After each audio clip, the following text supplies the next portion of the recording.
Man, how cool is this? I'm squished between Ed Lynch and Marco Rubio.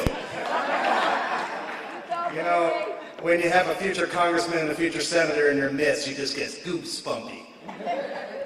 I'm so excited to be here among you. I look around and I see so many familiar faces that I met on street corners, rallies, 912, DC Works for Us meetings. It's almost like we're family.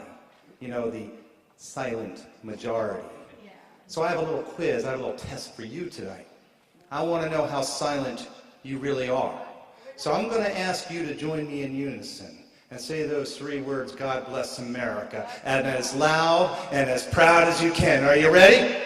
God bless America! Come on, we can do better than that. Let's hit it one more time.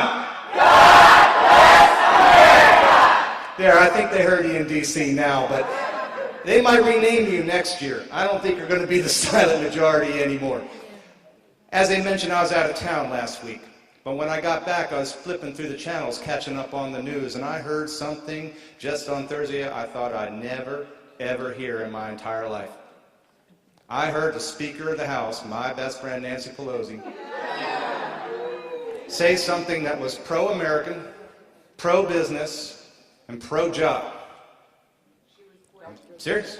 On CNN, she was being interviewed with a bunch of microphones, and she said the following words: "We don't have the votes to pass health care reform."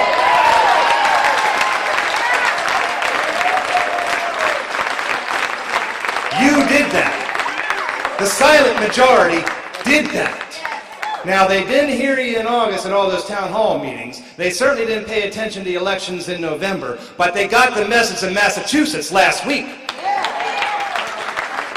Ladies and gentlemen, I'm here to tell you that you think that's a small victory. It's not.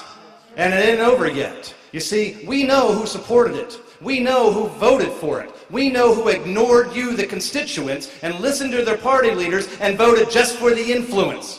They were giving away your freedom and your liberty and calling it health care, just like they're going to give away your sovereignty and call it cap and trade. Ladies and gentlemen, this is not going to happen anymore in this country. Not on our watch, not on your watch. Say it again. God bless America. I just had some coffee, so.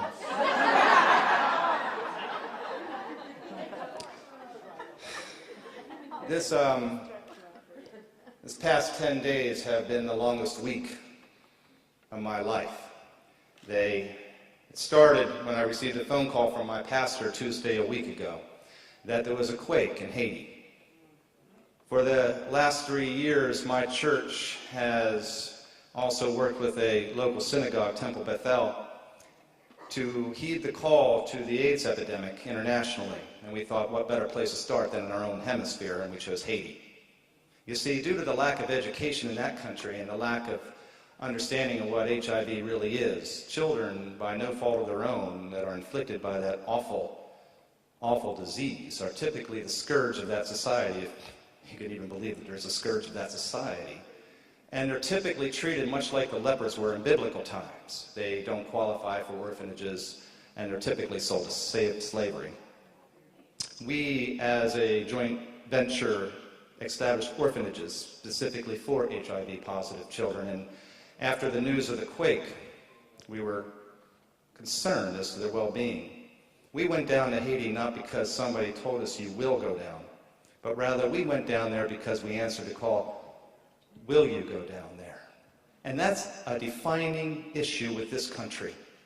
Because we as Americans aren't told you will do something, but rather we heed the response of, will you help someone?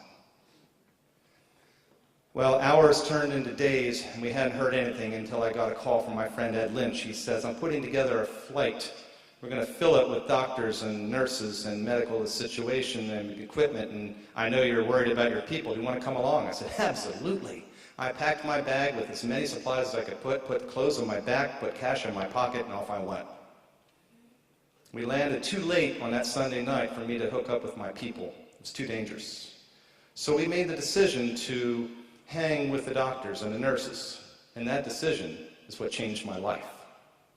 You see, the next morning when we woke up, which was an awfully long evening, believe me, We loaded that old school bus with all the medical personnel and supplies and went off 2 hours into areas that had yet been reached by help.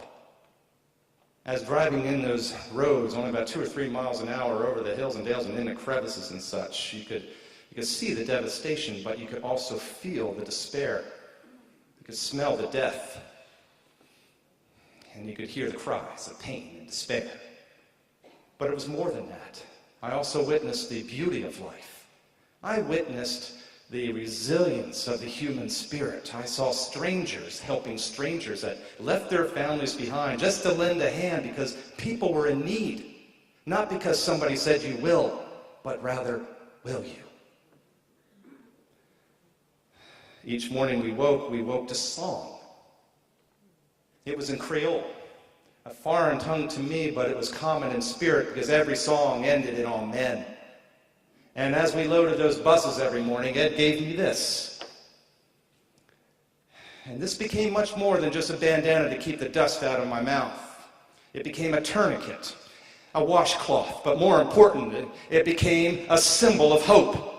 As I walked through the hubble, through the rubble and the death, and through makeshift tent after makeshift tent, people saw this flag, this bandana, and they knew the United States of America was here. Finally, help had arrived. Hope was around the corner.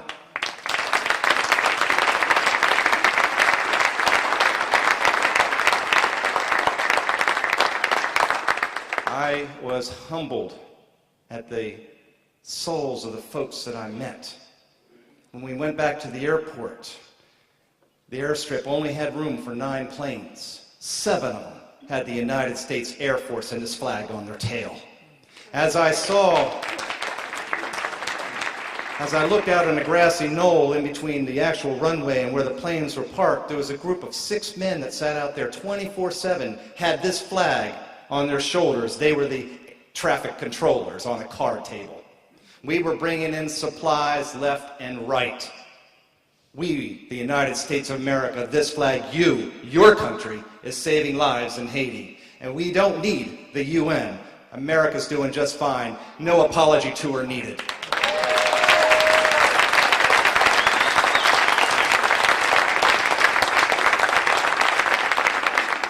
In fact, one day Ed and I had one bus run out of gas. We asked a UN vehicle for a little bit of help, and they just shrugged their shoulders and says, nothing we can do.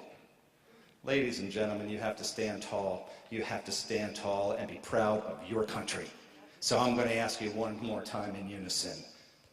God bless America! I love that. Can you hear us now? I can hear you now.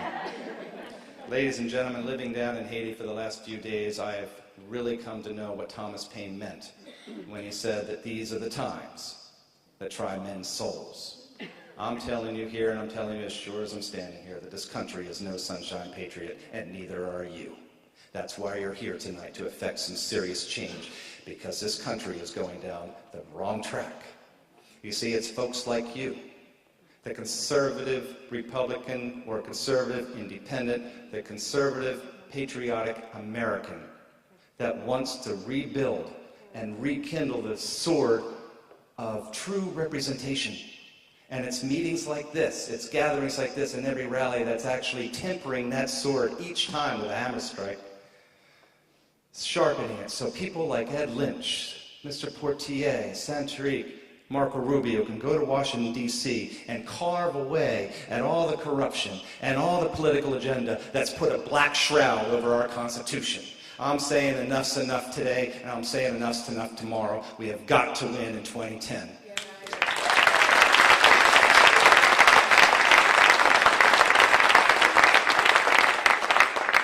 I want to leave you tonight, and to the folks on the camera, a little Latin from the Old Testament. This is going out to my good friend Debbie Wasserman Schultz, my president, and the rest of the Congress. So I'll speak clearly. It's mene, mene, tarke, parta. You know what that means? You have been weighed, you have been measured, and you've been found wanting. My name is Robert Lowry, and I am the candidate to defeat Debbie Wasserman Schultz. Thank you, and God bless America.